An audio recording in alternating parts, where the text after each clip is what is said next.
We are in the midst of the 8 days of Hanukkah.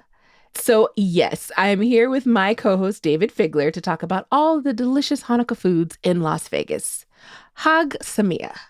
Is that how you, Okay. Yeah, sure. is that how you say it? Teach me how to say it right. I don't know how to say it right. Even though I am technically the resident Jew of CityCast Las Vegas. Yeah, I don't know anyone knows how to pronounce that word right. Chag Sameach. Okay, well, happy Hanukkah. Thanks. You too. Thanks. It's Wednesday, December 21st, 2022. I'm Vogue Robinson, and this is CityCast Las Vegas.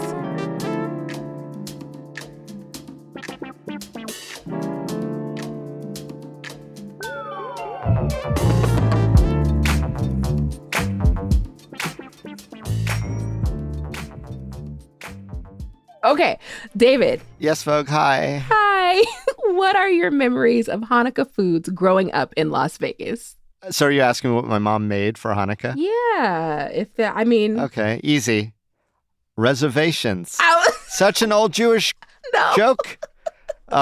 It's so true. I was just waiting for you to set me up there, and you came so close, so I kind of had to assist myself. Anyway. I don't have the well, no, you talk about your mom and your background. Yeah, so I know better. My mom wasn't the greatest cook. I loved mom, but she was not the greatest cook.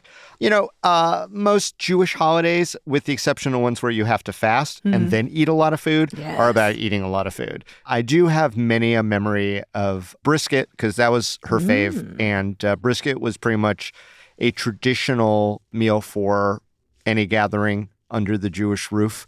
It was lots of juicy gravy, some onions around it. When Mom put her mind to it, she made very decent brisket. We also would have potato latkes in the house, but I sinkingly don't recall her making them herself. I think that they were outsourced.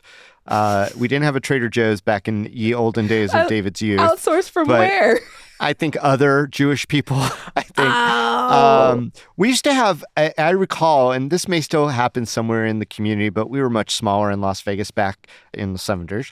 So there used to be little Hanukkah fairs, and that would be a place to kind of dip into Hanukkah foods, including the little gelts. You know what those are? The little golden coins that had the worst milk chocolate inside. I have eaten those. They're delicious. Yes, but I have a sugar problem.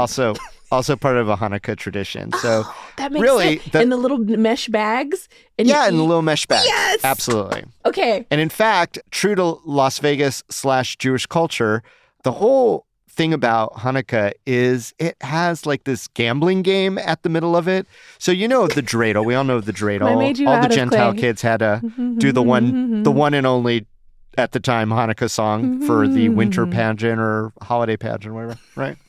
So what you didn't realize probably is that the whole dreidel thing with all the little letters on the side is a game where you win and lose these Hanukkah gelt. Okay. How do you win? You got kids hooked on gambling very early in the Jewish tradition. It's like dice or jacks, but better. So wait, how do you win? Does it depend on what letter it lands on? Yeah, the letter, it's like it's like an Uno. You take two, you reverse, you give one, and you just keep spinning until you're all out of candy. And then you go home and eat it all and get sick because it's not good chocolate. I guess there's probably some gourmet gelt out there, but I never experienced it. Well, now we've got to do a Google search for gourmet gelt. We're looking for you. Yeah. We weren't a very, very religious household, though we did go to synagogue now and again. But definitely around holiday season is when the Jewish foods came out. The other thing for Hanukkah, Vogue, is because it is a celebration of some oil that went on ridiculously long for the rededication of a synagogue after the Jews held out against the idea of basically assimilation into other people's traditions, which makes the whole Hanukkah as Jewish Christmas very ironic. So these Maccabeans, these strong warriors, kind of like, fought off the Greeks who were trying to get religion banned and all that other stuff that they used to do all the time, especially Judaism.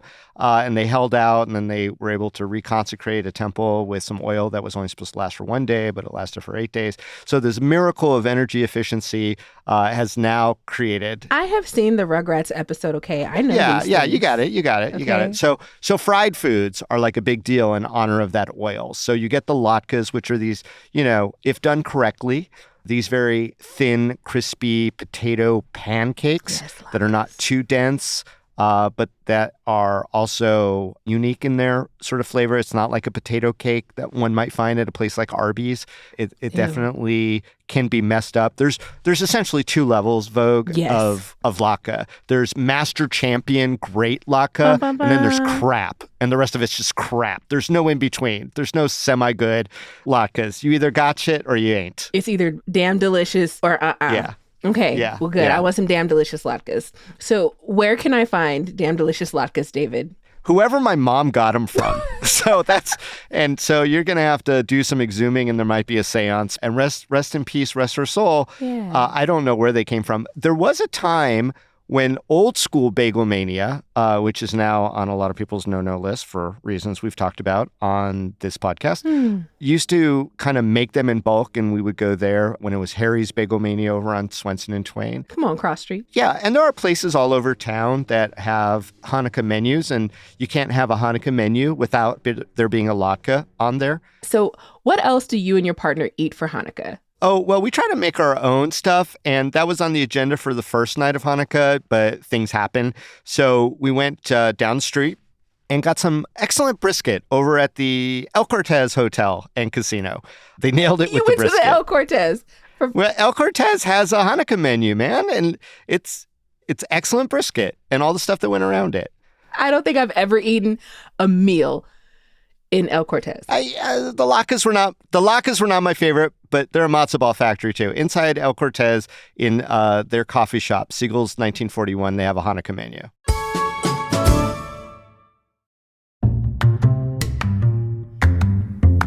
Hey, Las Vegas. I have a question for you. Have you thought about advertising on CityCast Las Vegas? If there's anything we've learned about making the show, it's that we reach Las Vegas's movers and shakers, the locals that are the most engaged in our community, first to try new restaurants, and stay showing up to cultural events. We've even got some aspiring Vegas residents. So if you have a business, an event, a cause, or an organization that you want to make sure folks in Vegas know about, you should advertise on the CityCast Las Vegas podcast and newsletter. Put your message right into the ears of Las Vegas's most passionate audience who want to know more, just like you. Find out more by emailing us at ads@citycast.fm or checking our website, lasvegas.citycast.fm/advertise.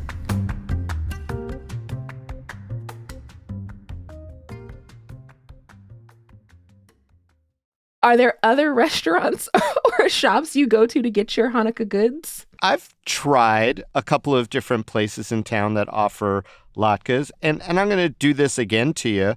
Some of the best ones I've had just aren't around anymore. They're just restaurants that have folded. So I'm still on the hunt for the Great Las Vegas Latke, which sounds like a really off-brand Charlie Brown special. I was just going to say that's the episode title now. The hunt for the Great Las Vegas Latke. I've got some hope that actually Honey Salt, which is a pretty high-end restaurant, has some. And we went over there actually yesterday as well, but we were in that transition time, so we didn't have access to it. And they stopped doing their Hanukkah menu. Aww. They stopped on Tuesday night. Next year, we could try that one. Yeah. There's a place called Hearthstone over at Red Rock. And they've got a Hanukkah menu. It's got some challah bread and potato latkes that have dill creme fraiche on it, and shallots and capers, which I'm hoping would be like fried capers, which is like kind of my favorite. And they're doing like a fancy beef brisket with the pearl onion, which is pretty traditional and stuff like that. Brisket keeps coming back. Doing a babka bread pudding, so that might be an adventure to go check that out, but I can't vouch for it, but I will definitely crap on it if it's not good. You gotta make up your mind.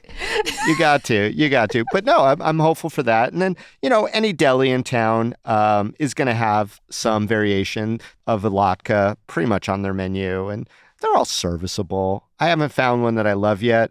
And now, I have friends who probably swear by a specific deli. But, Weiss's Deli, I know we talked about that on the podcast. You get to talk to Brent Holmes about that. Bagel Cafe, they're staples. I always enjoy meals over there. It's unfair to compare them to the fantastic deli experiences I've had in places like New York and LA, but, is what is. You get what you get. Las Vegas. We've had some good places in the past. So how have you seen Las Vegas's Jewish community evolve since you were a kid? Oh, that's a big old question. And do you think that that's reflected in the availability of Hanukkah foods? It might. There was more of a concentrated population of Jewish people in my youth. There was one synagogue for almost ever, the first 40 years almost of Las Vegas history was just one synagogue, and everyone kind of gravitated towards that if you observed. And there was a Jewish community center, and then more and more people moved to Las Vegas, obviously more and more places of worship. So with sprawl came the dissolution of that. So all the people who used to live in walking distance, which is a thing, to the synagogue, because observant Jews tend to walk to synagogue, moved to all different parts of the valley. Green Valley and Summerlin and everywhere else. And so the old Jewish synagogue, which was basically in the Huntridge neighborhood, 17th and Oakey, all those people moved away. I don't have many friends who I had growing up who lived in that neighborhood who still do. And there's still, a vibrant Jewish community center, essentially, in Las Vegas. They do a lot of stuff. There used to be a thing, and it might still be around, but now that I'm not on the market anymore, as it were, they used to have a thing called the Bagel Ball every Hanukkah, which was kind of like I don't know what you call Singles it. mixer. A mixer. Yeah, definitely a festive. And that's what, at the end of the day, Hanukkah is, even though it's yet another celebration of almost being killed by people. Surviving. But not. Just surviving. It's more of a festive one. There's also a thing that happens in the downtown area, and I guess they're doing it double this year, but they'll have a lighting of the big menorah in the public square. Oh, and dope. Some people dress up like dreidels and spin around, and it's a whole thing. I don't know about it's a whole thing. But yeah. No, for reals. Until you've seen the dancing dreidels, Vogue, you really haven't experienced Jewish Vegas. Okay. I'll make my way to it. So I taught at what I think it was actually the Jewish Community Center, but I taught at a space, and they served us matzo ball soup. But I was told there's a right way to make it and a wrong way to make it. So that levels 1 and 2, kind of how you mentioned. So what is the right way to make matzo ball soup?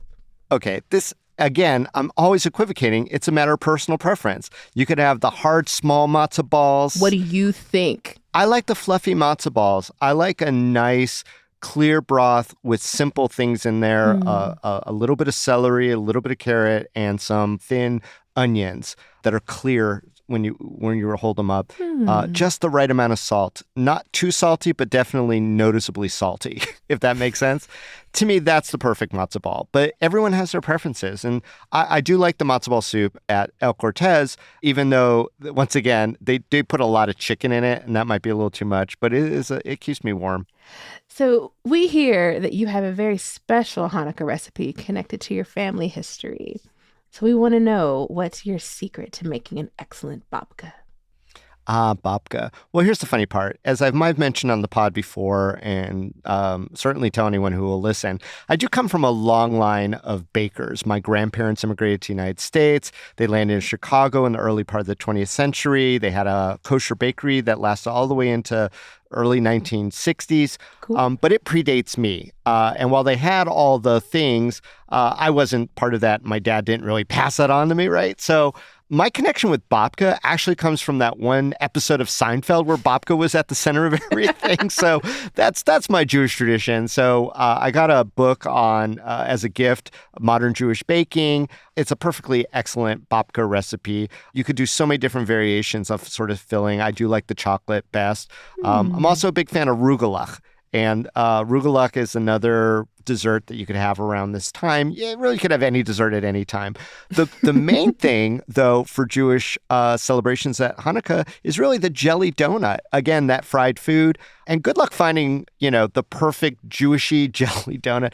I just go to Krispy Kreme when I'm in a bind, and I call it Krispy Kreme, and I'm good. I'm good.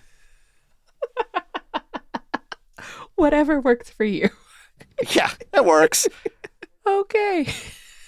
David, thank you so much for sharing about Hanukkah food. I'm just extra festive when it comes to the holidays. I was like, I don't know. If you would just answer one question directly, it would make my damn day. Never. Hey, you know what? I'm going to make a batch of perfect latkes, and I'm going to just open up the front of my house until they shut me down for no business license, and I'm just going to feed all of Las Vegas our latkes. No, you're not. Come on by, y'all. All right. So, David Figler, thank you for sharing Vogue Robinson. Hanukkah traditions and foods. Happy Hanukkah, my friend. Happy Hanukkah. Enjoy every night as though it was a party. Party like it's Hanukkah every night.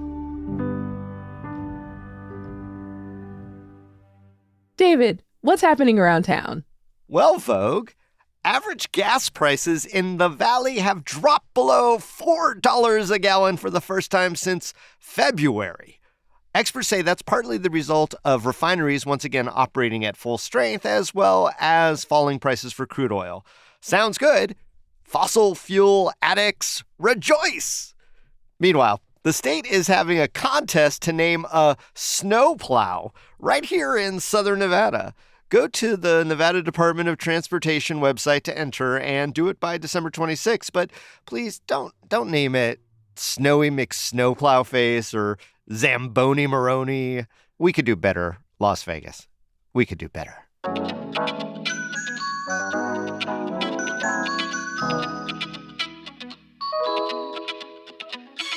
That's all for today here on CityCast Las Vegas. If you enjoyed the episode, please send it to a friend and go try latkes so we can all argue with David about what is best. Leave us a review and rate the show, and definitely subscribe to our morning newsletter. We'll be back tomorrow morning with more news from around the city. Talk soon.